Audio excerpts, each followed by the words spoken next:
I'm Dylan Bowden for the JoBlo Network, and this is From Page to Screen. For this installment, we'll be looking back at Marvel Studios' take on the Green Goliath, 2008's The Incredible Hulk.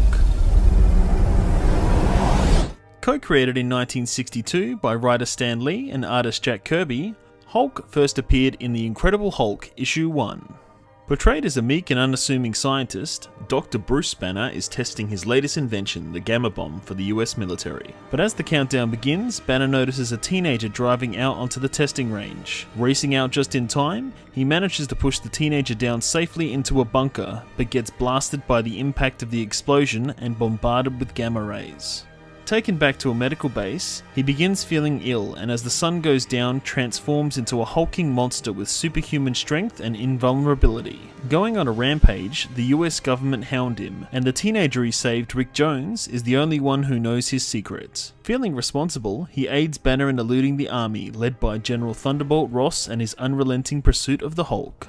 Originally, he was coloured grey, but when printing issues caused the greys to come across as green, he was altered to his traditional iconic all-green by his second appearance. Initially, Banner would only change when the sun went down, transform back when the sun came up, and could still form sentences when in his Hulk form. As early as issue 4, Banner devised a way to control his powers by using a gamma ray projector to transform when required, while still maintaining his full intellect and personality. The initial series only ran for 6 issues before it was cancelled, but the character lived on as a founding member of the Avengers in Avengers issue 1. This was short-lived however, as overuse of the projector caused him to start transforming uncontrollably when his stress levels were high, and his IQ dropped when becoming the Hulk, turning him into the uncontrollable rage monster we all know today. With no series of his own, the Hulk found an ongoing popularity in guest appearances in other comic book titles, especially in his countless battles against other popular Marvel characters, including Captain America, Daredevil, Ghost Rider, Spider-Man, and the X-Men. Hulk would finally get his own title again in 1968, when Tales to Astonish was renamed The Incredible Hulk with issue 102. Initially starting out as a proper sequel to the 2003 Universal version, the movie acted as a semi-sequel/reboot, or requel, coined by producer of both Hulk movies, Gale Ann Hurd. As the project developed though, Marvel Studios wanted to distance themselves, and by production it had become its own movie, with the only real through line between the movies being that Banner ended up in South America at the end of the previous film, and started in South America at the beginning of this film. Ai, não me deixo conforme. Não bang quando eu come. With Eric Banner not returning, other actors considered for the role of Bruce Banner included David Duchovny, Brendan Fraser, Dominic Purcell, and even future Banner Mark Ruffalo, before Edward Norton was hired for his previous praised performances of duality in Primal Fear and Fight Club. Louis Leterrier was hired to direct and wanted to make his version of the Hulk leaner than any seen before on screen, with 0% body fat and pure muscle, basing his version on the artwork of artist David Keown, in order to show that the transformation was a painful experience for Banner when his body changes size, citing the American Werewolf in London transformation as an inspiration. Leterrier's primary inspiration were Jeff Loeb's Hulk Grey,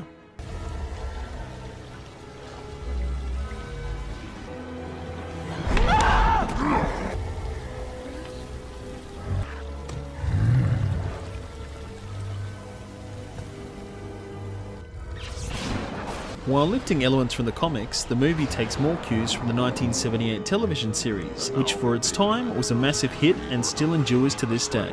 In the series, a renamed David Bruce Banner, guilt-ridden over the wife he couldn't save, has dedicated his life to the hidden inner strength potential of human beings. After testing gamma rays on himself, he finds that when enraged he turns into the Hulk, who was played by Mr. Universe bodybuilder Lou Ferrigno. When the lab explodes, he is presumed dead and roams the country searching for a cure while taking jobs where he can, and is constantly being pursued by newspaper reporter Jack McGee.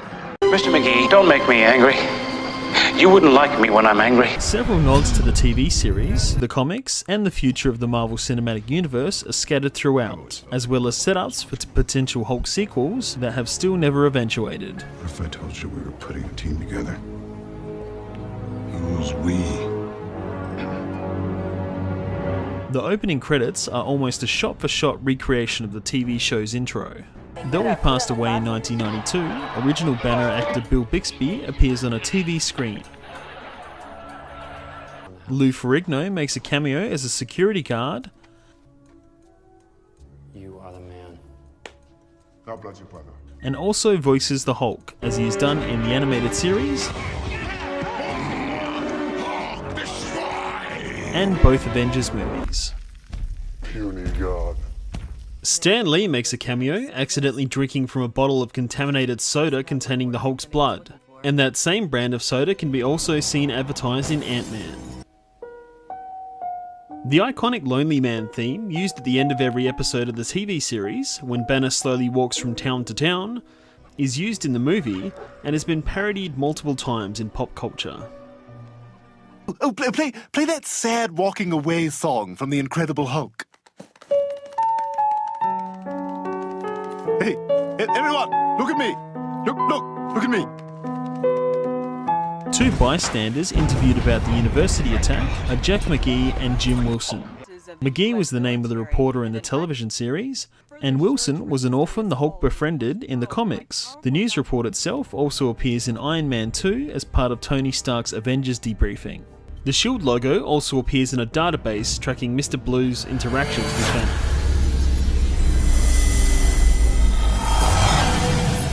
During the opening credits, classified files listing Nick Fury and Rick Jones can be seen, as well as blueprints for Stark technology that would later be used against the Hulk.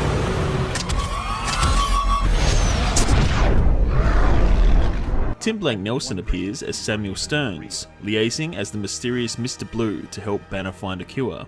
In the comics, Stearns was an average labourer disposing of nuclear waste at a chemical plant when an explosion doused him with gamma rays. At first appearing unaffected, he develops an insatiable hunger for knowledge. Reading as much as he can, his brain begins to expand, and as the gamma radiation takes effect, his skin turns green and his cranium grows larger to accommodate his oversized superior brain. With newfound superhuman intelligence, he renames himself the Leader and develops a spy network to rule the world and becomes one of the Hulk's greatest supervillains. After being knocked down by the Abomination, a sample of the Hulk's blood drips into an open wound on his head, and the last time he is seen, his cranium is bubbling and growing in size, setting him up for a potential future appearance in his Leader form. Ty Burrell appears as Dr. Leonard Sampson, a psychiatrist working at the Culver University and a love interest for Betty Ross. In the comics, Sampson was a scientist and a psychiatrist that had an interest in the Hulk. Offering his services to cure Betty from being frozen in ice, and Banner from his transformations, he ciphered gamma energy from the Hulk. With residual gamma energy left, he used it on himself, giving him a muscular physique, super strength, and long green hair. Grateful for saving her life, she fell in love with him, and the jealousy caused Banner to reverse the effects and turn him into the Hulk once again. Feeling responsible, Sampson would go on to become a therapist for Banner, and would even become a superhero in his own right, under the name Doc Samson. Tim Roth appears as Emil Blonsky, an aging Russian-born English SAS mercenary hired to take down Banner. In the comics, Emil Blonsky was a Russian spy sent to take photographs of gamma technology. When sneaking through the lab, he uses the machine on himself and changes into an amphibian-like monster stronger than the Hulk and able to maintain his personality and intellect. However, he is unable to ever change back to his human form. His movie counterpart is past his due date and looking for an edge to stay relevant. When given the chance to increase his skills through the same super soldier serum that created Captain America, he overdoses and exposure to gamma rays transforms him into an abomination. Leterrier reasoned that with no amphibian or reptile DNA, it made little sense to closely follow the look from the comics. Instead, due to the serum being injected directly into his bone marrow, his look was changed to show more bony protrusions, which he could use as stabbing weapons. But the movie is more famous for what didn't make it in. Over an hour and a half of footage was cut from the movie as Banner tries to attempt suicide to make it faster paced, which caused a rift between Marvel and star Edward Norton, who rewrote a lot of the script uncredited and acted as producer, though the moment was alluded to in The Avengers. I got low. I didn't see an end, so I put a bullet in my mouth and the other guy spit it out.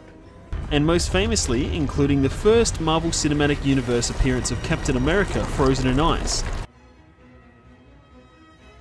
The Incredible Hulk didn't quite smash box office records, making a respectable $263 million from a modest budget of $150 million, and currently holds a rating of 67% on Rotten Tomatoes, ranking it the lowest of the Marvel movies, yet still certifiably fresh. Like his comic book counterpart, the character seems to work best in small appearances in ensembles, rather than having his own full stories.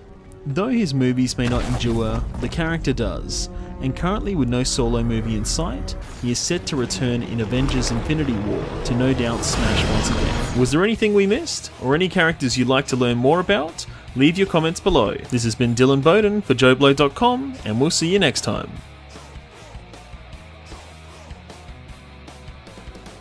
Thank you for clicking on our video, everybody. If you like what you saw here, please make sure you like the video and subscribe and share with your friends who like this sort of content.